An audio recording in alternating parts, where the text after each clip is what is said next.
What's up, family? Welcome to Ask to My Ops. Where we challenge you to stop playing and start pushing. This right here is my gorgeous wife, Iana. And this right here, this is my awesome, impeccable husband, Aize. Hey, what's up, y'all? Check this out.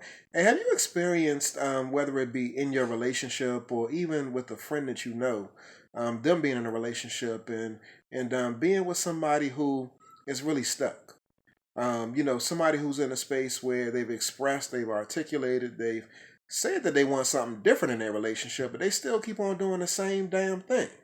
Have you ever seen yourself in a situation where even you wanted to show up differently in your relationship, but yet you keep on being stuck and just doing some stupid stuff to that just impairs the relationship, the forward progress, and it really holds y'all back.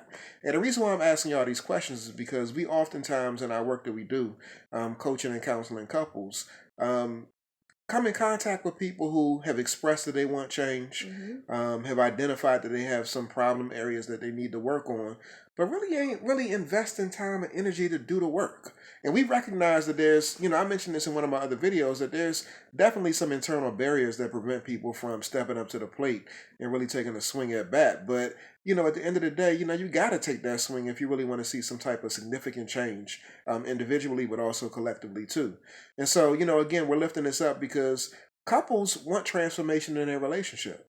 And sometimes you may even have friends that express that they want change in their relationship. Or just individually. It may not even be a relationship thing. They're just going through some things. They could possibly be going through some things and they want to do something different. And so, we often get the calls, we get the emails, from folks that, say they want something different. But then we also sometimes get some emails and calls from people who say they know somebody.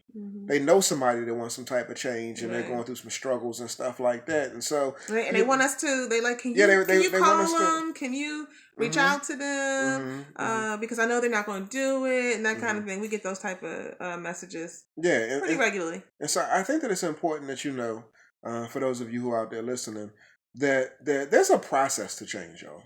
There's something called the trans-theoretical model of change that really explores, and you can also call it the stages of change, but it explores the various steps and just the process of what it takes and what's required to actually change. And one of those things is just the pre-contemplation phase, where this is a space where somebody actually hasn't verbalized that they want to change. They may have thought about it, every now and then, but they're not really necessarily serious. And so it may be you who is in that space where you've had some thoughts about possibly wanting to lose weight, possibly wanting to do something to increase the intimacy in your relationship, possibly wanting to budget.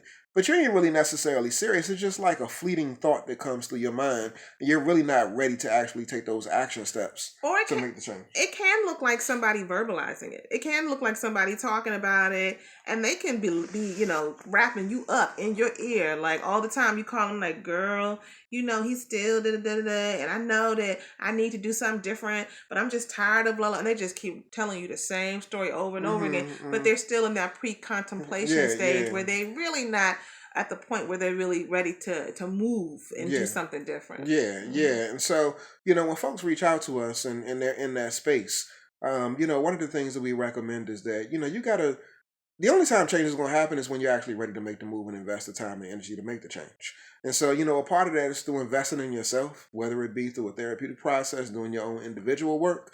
But again, you have to take those steps. If you're unwilling to take those steps, then you're not ready necessarily to make the change. Again, you're just in that pre-contemplation. You're just in that early phase.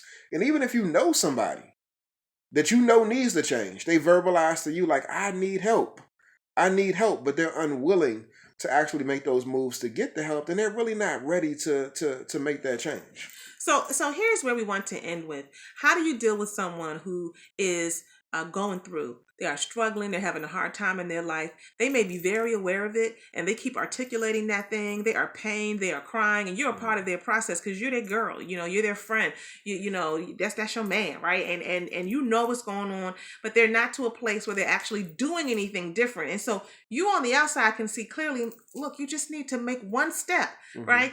Call somebody, talk to somebody, make a move, right? But they're not there. What do you do when someone is in that place? Here's what you do. You be there for them the best that you're able to be there for them. That means that you can be a sounding board. That means that you can reflect back to them what you're hearing that perhaps doesn't make sense or perhaps isn't getting them the results that they really need. That means oftentimes you're just a listener. People don't want you to try to solve their problems. Yeah, sometimes we just want to talk about it. We just want to complain and cry and whine. Yeah. And that can be annoying for folks who kind of hear the same thing over and over again. So sometimes you might have to set some boundaries and be like, hey, we've been talking about this thing for a minute. You kind of been in the same place. You know I love you, but I really don't want to hear about this And anymore. I can't carry this. Yeah, I can't carry I'm your not weight no carrying more. this for you. I'm not going to continue this conversation unless you're going to follow it up with what you're going to do differently. So you can set a boundary. But the bottom line is this: when people are ready to change, when people are ready to make a move, they will make the move. So that's why, for those of you who have reached out to us and said, hey, can you hit this person up? Can you call them? Hey, I'm going to give you their email address, what have you. 9 times out of 10, we are not doing that. Because that is a baseline expectation that when you're ready to change, no one has to twist your arm. No one has to kind of cajole you or coach you with it. You just show up and say, look, I don't know where I'm at and I don't know what it is. At least say I need the help. But I need the help and I'm here, right? That's a baseline expectation, because otherwise it becomes a process where us or even you are more invested in the change process than the person who really needs to be invested in it. And that is not a good use of time. And that is not even respectful to people's process. People have to go through their own process in their own way. They don't need you dragging them through it because you're ready for them to change. We got to respect their right to self-determination. Yes, respect their right to self-determination and to make the changes that they need to make when they're ready on their own terms. So just know that that is a natural process. You can't force it. You don't have to be in it any more than you feel you need to be. Take care of yourself as you try to help and be there for other people. And make sure that you understand that change is a personal thing. Nobody should drag you through it. Sometimes you need a little bit of help. But at the end of the day, people have to stand up and walk on their own. We hope that this has been of help to you. Please, stop playing, y'all. And start pushing. Start pushing.